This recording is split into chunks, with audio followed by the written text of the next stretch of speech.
Hola, mi nombre es Retamoso Yamila y el día de hoy desarrollaré y posteriormente explicaré el tópico seleccionado, el cual fue Derechos Humanos en el marco de la pandemia. Ahora nos preguntamos, ¿qué son los derechos humanos? Como dice la pregunta, ¿qué son los derechos humanos? Los derechos humanos, ¿sí?, son todos aquellos derechos inherentes a las personas, ¿sí?, que corresponden a todas por igual, sin importar el género, el sexo, los ideales políticos, nada. A todas las personas les corresponde el derecho de igual manera.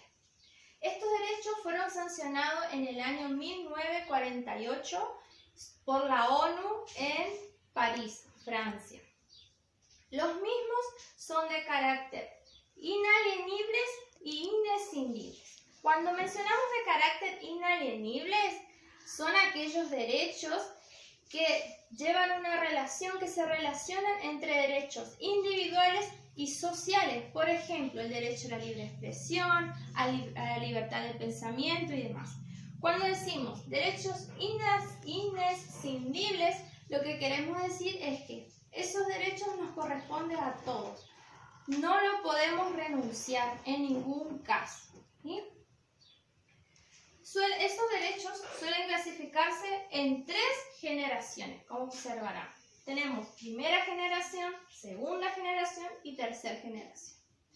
Estos están organizados de esta manera por el contexto en el cual fueron sancionados, creados, ¿sí? Además, por el reconocimiento que han tenido por parte de los estados. Pero no debemos olvidar que todos los derechos, aunque estén primero, segundo, tercero, no es que uno es más importante que el otro, no, todos tienen la misma importancia y cumplen la misma función en el ser humano. Por aquí tenemos, como dijimos, primera generación. En él encontramos derechos individuales, civiles y políticos, ¿sí? Los derechos políticos es cuando una persona tiene el derecho a participar a la libre elección de su representante o en alguna actividad política.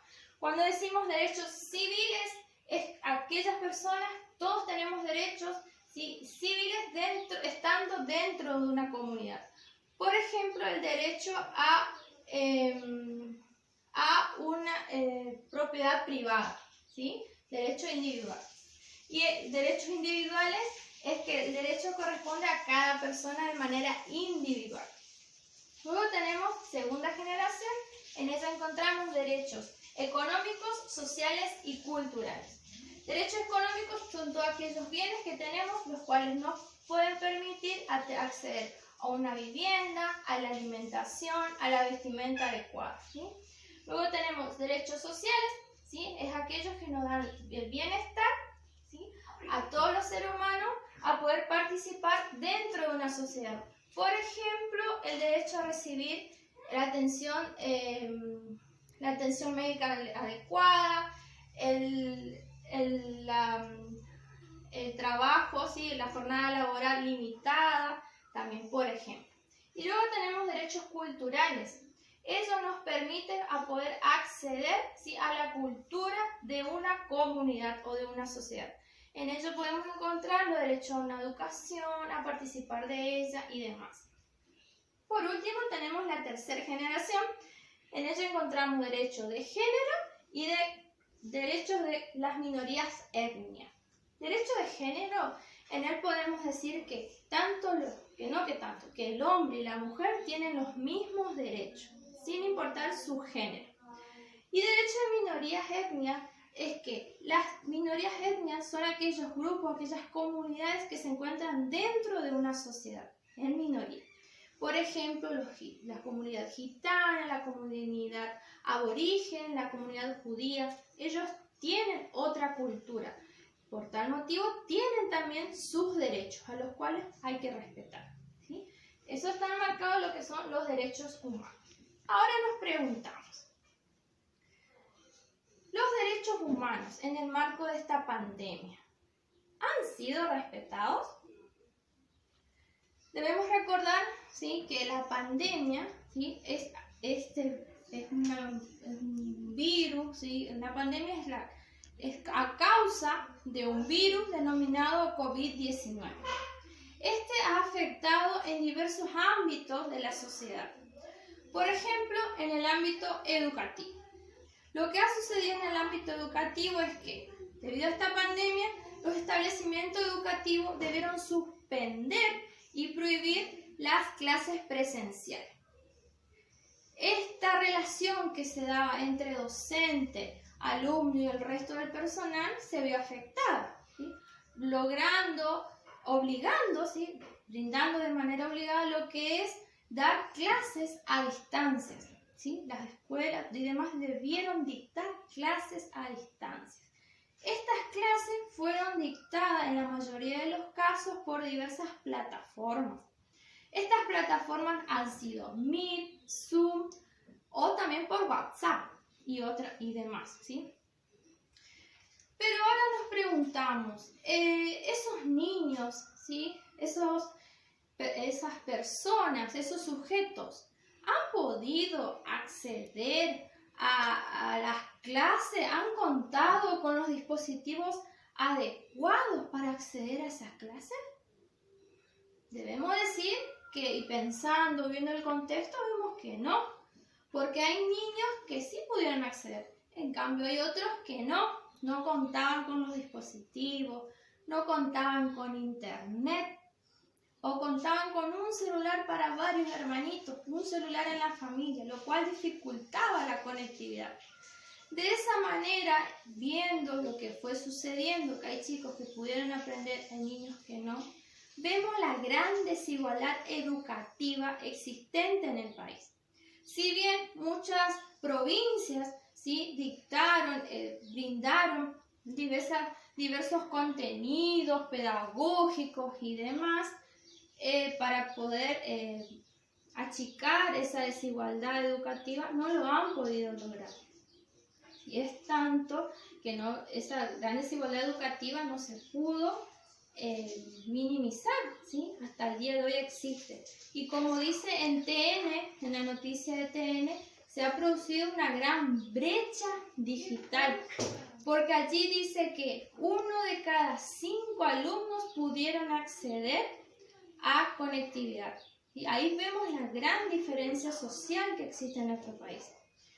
Otra cosa que se tuvo en cuenta, que se vio, es que las escuelas, además de poder dar esos contenidos, esos libros a distancia, esas metodologías pedagógicas, también lo que debieron hacer es dar a los niños, niñas y adolescentes mercaderías, ¿sí? Se llaman módulos alimenticios o viandas.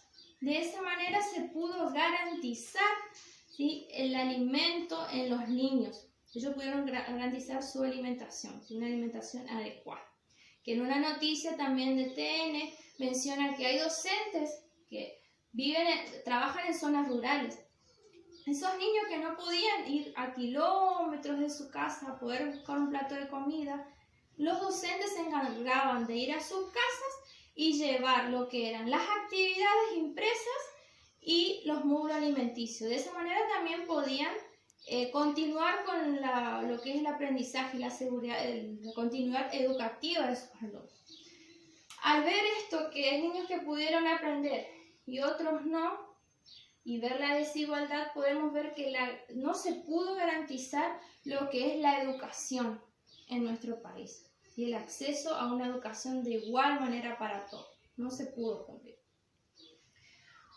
Otra cosa que se ha observado, analizado, es que los docentes, la profesión docente se vio desolada.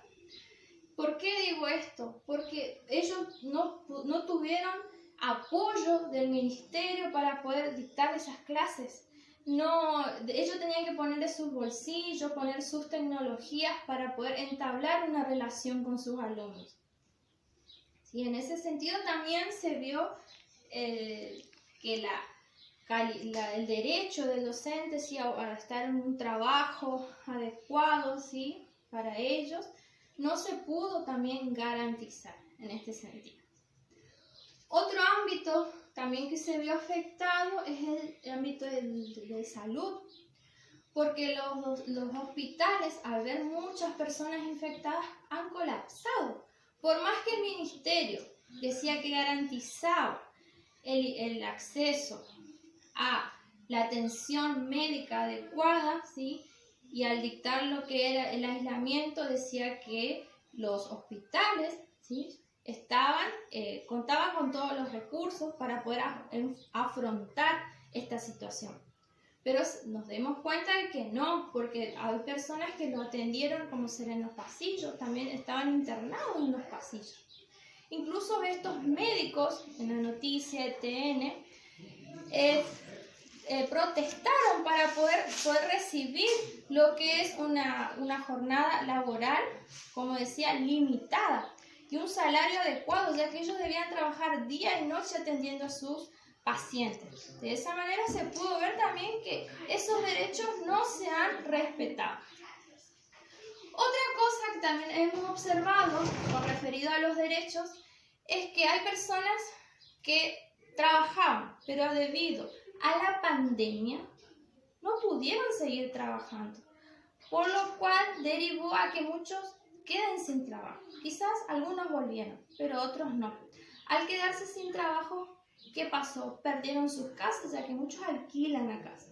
Al perder su casa, los llevó a vivir en la calle, ¿sí? Al vivir en la calle con sus niños, ha aumentado también lo que es la pobreza infantil, ¿sí? Que en la noticia de TN, ¿sí?, ahí menciona también todo lo que ha sucedido con las personas, ¿sí?, los niños, lo que ha sucedido, lo que dice el artículo de la Constitución que garantiza el bienestar de los niños no se ha cumplido, ¿sí? Bueno, ahora otra cosa que nos ponemos a pensar debido a toda esta pandemia y nos preguntamos y demás es ¿qué función cumplió el docente? Además de lo que hablamos, ¿sí? Lo que me lleva por aquí es, a ver, ¿qué es ser docente en el siglo XXI?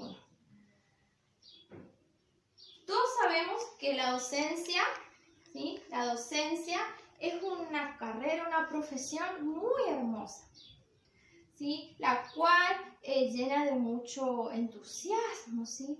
En ella tenemos continuos aprendizajes, tenemos saberes, continuos saberes y también sabores. Esos sabores pueden ser agradables o desagradables.